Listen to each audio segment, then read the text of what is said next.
بعد ذلك إلى الأوقات الإضافية، ولا أحد يعلم بعد ذلك مصير المباراة، ربما بركلات الترجيح، لكن الفريقين جاهزين والجدية واضحة، والديربي بمعنى الكلمة، ديربي بحق وحقيقة موجود الآن في عش الطائر. ضربة حرة مباشرة، شنايدر على التنفيذ، موجودة.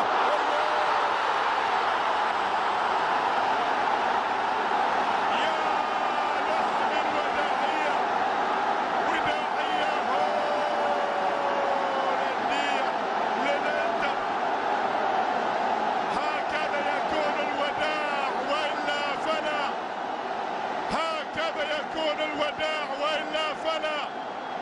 شنايدر بالطريقة المعتادة، وضربة حرة مباشرة بطريقة غاية في الروعة. يسجل. أنا كنت أتكلم وأقول متحمس وعنده اليوم رغبة كبيرة. شوف الهدف بهذه الطريقة من ضربة حرة مباشرة تستقر في زاوية قاتلة تماما وتاخذ يد الحارس أبياتي، وبالتالي الانتر يتقدم في كرة حقيقة صعبة جدا من زاوية صعبة. الحائط البشري موجود، ومع ذلك يا لها من وداعية. يعني المباراة الأولى بقميص الانتر في ديربي ميلان 4-0. المباراة الأخيرة الكرة الآن ولا زالت، والكرة موجودة وخطيرة، وميلان جاد في هذه اللحظة. يا سلام، ملعوب، كرة جول، كرة جول، كرة جول.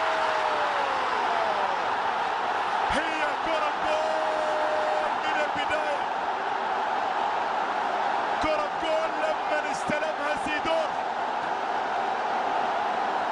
استلمها سيدورف، صح، وبالتالي إبرة روبينيو اي لاف يو، لكن الحب كل الآلمين لمين؟ لإبرة. هي صح من هذه اللقطة، هي كرة جول، وبالتالي في الجول يتقدم الآن إبرة ويعادل الانتر، وتعود المباراة ويعود السوبر مرة أخرى إلى الانطلاقة من جديد.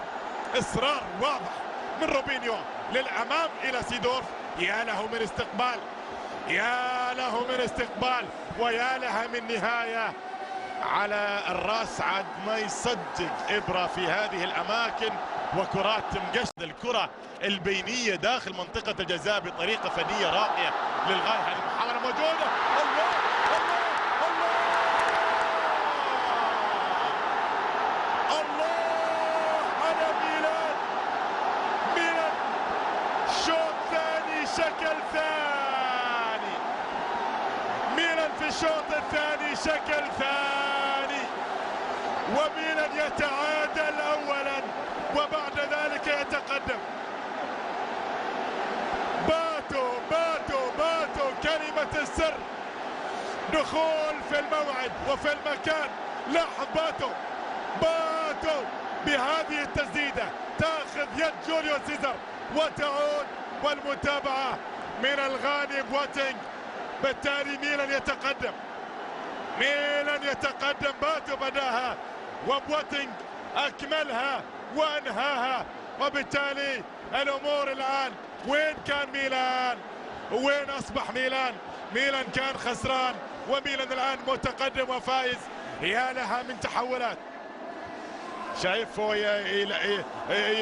يلعب الكونغ فو في بلد الكونغ فو يعني.